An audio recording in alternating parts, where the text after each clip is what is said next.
সাহায্য সহযোগিতা যাবো আপনারা যদি সত্যি সংবাদটা প্রকাশ করেন তবে কিন্তু আর কোনো বিভ্রান্তি সৃষ্টি হবে না। আজকে ধরেন বিভিন্ন মিডিয়া ধরেন আবার এই একটা কি জানি বাইরেছে আর্টিফিশিয়াল ইন্টেলিজেন্স এটা দিয়ে ধরেন যে চলে গেছে তারও ছবি দিয়া তার জীবিত বানায়া তার তো ছবি বানায় এগুলি ক্ষেত্রে আপনাদের ক্ষেত্রে আমি অনুরোধ করব এটা ঘটনা সত্যি সংবাদটা আপনারা প্রকাশ করুন আর স্বরাষ্ট্র মন্ত্রণালয় থেকে আমাদের ডিরেকশন যেই ঘটনা ঘটে ওটা সত্যিটা প্রকাশ করুন এটার ভিতরে কোনো লুকোচুরি করার কোনো কিছু নেই যা ঘটে তা প্রকাশ করুন এটাই যদি হয় সেই সময় জনগণ সচেতন কিছু সংখ্যক তো স্বার্থম বেশি লোক থাকবেই যারা সবসময় একটা প্রবলেম ক্রিয়েট করার জন্য চেষ্টা করছে এই জন্য আমি যেই সব রাজনৈতিক দলগুলি এই পুলিশের সাথে এবং অন্যান্যের সাথে একটা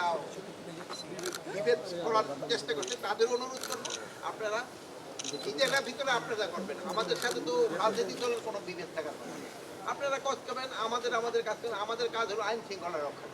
আর আপনাদের কাজ হলো জনগণের কাছে যে ভোট আদায় করা আপনারা তাদের জন্য চেষ্টা করবেন আর আমরা হলো জনগণের জন্য যেন তারা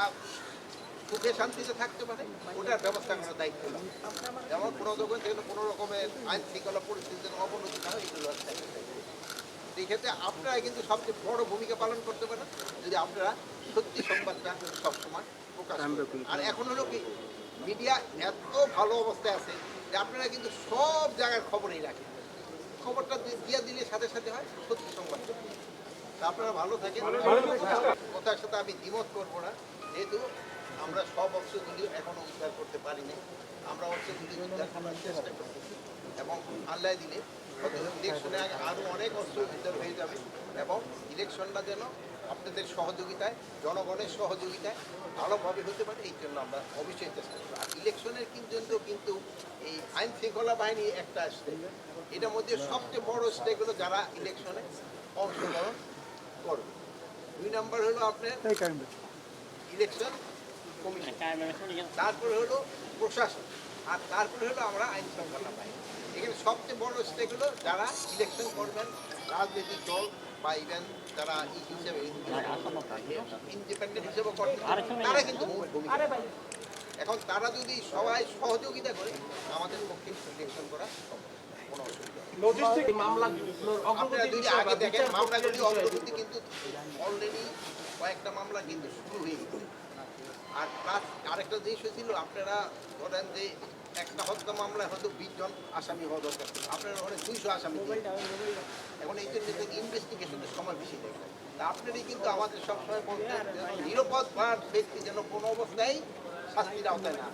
এই জন্য আমাদের কিন্তু এটা আরও বেশিভাবে দেখতে হবে অনেকে নিজেদের স্বার্থ সিদ্ধির জন্য অনেকে কিন্তু কিছু নিরহ লোকের নাম দিয়ে দেয় এই জন্য কিন্তু সময়টা বেশি দেবে যদি তারা অ্যাকচুয়াল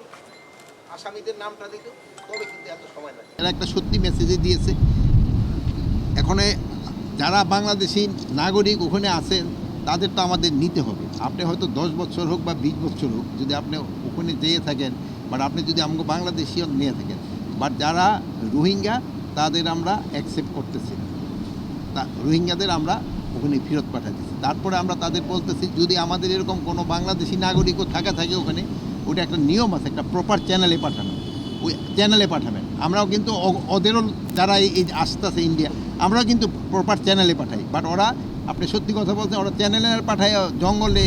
নদীর পাড়ে এইসব জায়গায় ফেলাতে এটা কোনো অবস্থায় গ্রহণযোগ্য না একটা মানে হিউম্যান রাইটও একটা ভায়োলেশন একটা হিউম্যান রাইটও ভায়োলেশন এই ব্যাপারে আমরা প্রতিবাদ করে যাচ্ছি এবং প্রতিবাদে কিছু কাজ হচ্ছে যে তা নয় এখন কিন্তু সংখ্যাটা কমে আসছে